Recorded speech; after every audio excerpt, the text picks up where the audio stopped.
Welcome back everybody to another Heroes of the Storm tutorial. This is the second in our map breakdowns. We are going through Haunted Mines this time around, and it's far from the Cursed Hollow. On the very borders of Ravencourt lie the Haunted Mines. Sealed beneath a shadowy graveyard, the undead endlessly clamor to be released from the mines that serve as their earthen prison.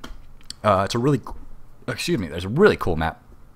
Now let's take a look at the map here, and then we'll talk about the objectives that make this map really unique. It's also unique in its structure to begin with. You've got two lanes. That's probably the first thing you notice. There's a top lane and a bottom lane. Not three like every other map. It's just two. You've got your spawn, blue and red here, and there's only two keeps. Of course, they both have three towers as usual, but there's only two keeps and there's only two forts because there's only two lanes.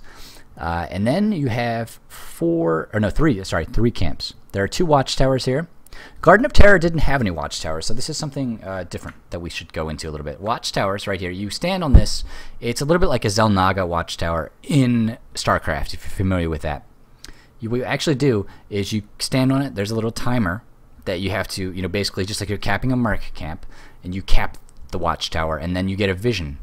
For example, you'll see this in game, but just to show it off a little bit, the vision radius extends to just about here, and then over to just about here. And it goes, it's a large circle. And so you can take those back and forth throughout the game. Each team has one. They're kind of offset from the middle of the map here. And then you have your Knights camp, the hard camp in the middle, and each team has a Siege Giants camp, right here. You can see. So they're just the same types of camps as you find on Garden of Terror, except instead of 6, there are 3.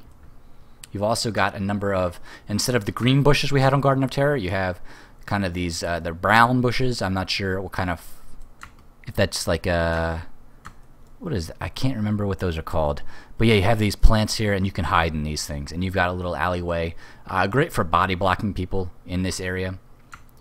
And you can see there's more bushes here. These are the entrances to the Haunted Mine, of course, and we'll get to that, but down the bottom, just to show you guys, there's another little area down here you can walk. And then, of course, the shrubs are right there. And there's more shrubs farther back in the lane. In each lane you'll have set here, and then some there. And there's like a little ring around the rosy thing going on here with a statue in the middle. Yeah, so that's the basic look at the map. But that's just the top level, right? You think it's a small map, and then all of a sudden you realize there's a whole other section, the Haunted Mines. And you can actually see down into them here. This is really important to note this. You will actually be able to see if there's an enemy hero waiting for you right inside the door. You'll be able to see them if you look through. And it's definitely something you want to look for when you go in. But now, once you're into the mines, you have, this is your map, right? Now, if you can actually scroll between them in game, you can't do it here, but it's basically, this is further down on your mini map. You'll have the above ground portion. And then you have below that on the mini-map is the Haunted Mines portion. And so you come in and you've got all of these little camps. Now these won't be here throughout the game. They're only there for a mines cycle. And these guys, if we click on them here, what do they say? The Undead Army. So basically you'll have little golems, and you will kill them just like you killed the horrors in Garden of Terror, to then capture skulls. Instead of capturing siege, you're capturing skulls this time around. And let's go ahead and look at these, because the camps are different. They're not symmetrical. You do have 3 camps up here at the top, 3 at the bottom, and then you have 2 in the middle over here on the left side, and then you have a large I guess it's called, what do they actually call it? A mine golem. So this dude's over here. Now there's a total of 100 skulls between all of these camps. You've got 30 in the mine golem. And then each of these camps has 4 little skeleton dudes. If we zoom in, you can see there's 4. Now each one of these guys, each one of you, the little undead, undead golems, the small ones, gives you 2 skulls. So this camp, if you get all 4 of these guys, will give you 8. And that's the same for this camp, and the bottom 3 camps as well have 4, 4, and 4. So if you add this up, that's what, 12 times 2, that's 24 for those 3 camps, and you got 24 up here. And then if you go into this portion, you'll see these camps are actually different. You'll get 5 golems over here and 6 on the left side. So these actually give you more than the other camps, because you're going to get 12 out of here and 10 out of this if you capture all of them. And that's 22 between 2 camps. It's almost as much as 3 camps otherwise. And so there's a lot of strategy goes in this. We won't get into too much, but remember, you are fighting over a limited number of skulls.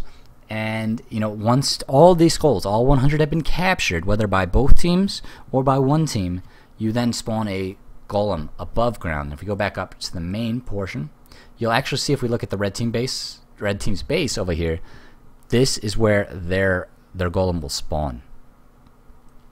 You could be in top lane or bottom lane, but you can see this little location over here is empty, and so he'll spawn here. And likewise, the blue team will have one in the opposite lane.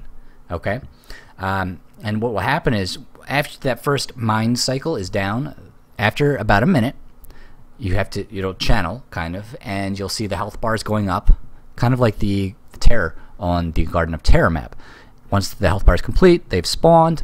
The golem will then push the lane. He'll start walking out. It takes about another minute to get from here to the first wall. Now, he's not going to stop to attack minions or heroes. He will occasionally throw down his slam, his stun, if there's enough people close to him, but otherwise he's just going to keep moving right towards us. It's kind of like a ticking time bomb. You can just see the clock ticking on the wall as that golem gets closer and closer to your core, because each time you kill him, he stays where he died, and then after the next mine cycle, he'll respawn in that same location, getting closer and closer to your core, just like yours will get closer and closer to the enemy's core over here. And so that's why golems can be so strong in this map, just because they're getting closer and closer to your core every cycle.